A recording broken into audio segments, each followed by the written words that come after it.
In the year 2000, two Chinese entrepreneurs came together here in Beijing to launch the internet startup Baidu. Over time, it would become China's most popular search engine and become one of the nation's tech titans. Now, it's getting into artificial intelligence and self-driving cars. So how did it become so massive, and what's next?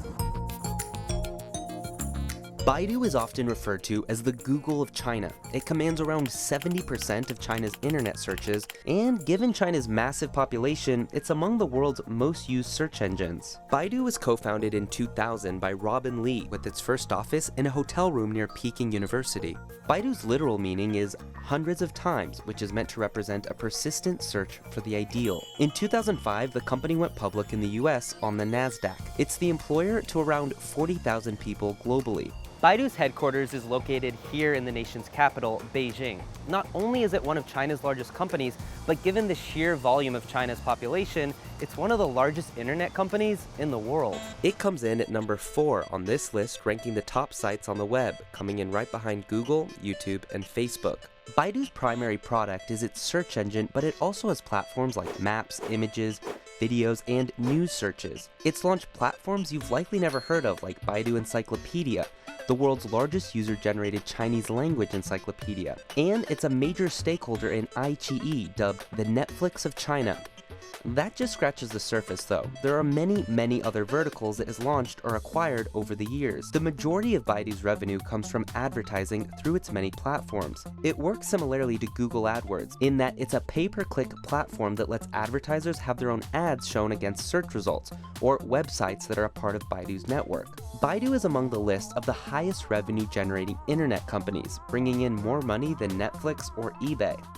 But like all Chinese internet companies, Baidu is subject to China's strict online censorship. In fact, the government has fined companies, including Baidu, for failing to properly censor content on their platforms. During a government investigation in 2017, Baidu issued an apology, saying it would work with authorities to rectify the situation and improve verification efforts on the platform. So what's next? With more than 770 million internet users, China is the world's largest internet population. That's the entire population of the US 2 times over. And what's more, it only represents slightly more than half of China's total population of 1.4 billion. That means there's still a lot of room to grow as more of China comes online. And since its would-be competitor Google is banned in China, Baidu is likely to pick up a large share.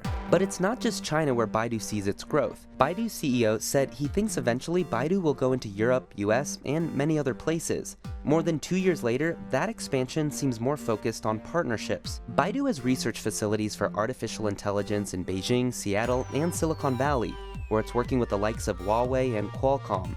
And then there's its self-driving vehicle projects, in which it's partnering with Microsoft, Intel, and Daimler to try and bring autonomous driving worldwide. The project is called Apollo, an open-source platform that allows partner companies to tap into it.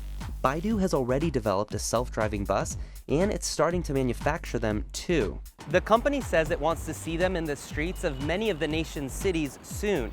But it's not just China. Baidu is also planning to sell to foreign markets as well. Baidu continues to dominate China's search market, but its next test is scaling its artificial intelligence and self-driving technology outside of China. If it can pull that off, it could become a truly global tech company. Hey guys, it's Uptin. Thanks for watching. Check out more of our videos here and here. We're also taking suggestions for future CNBC Explains, so leave your comments in the section below. And while you're at it, subscribe to our channel.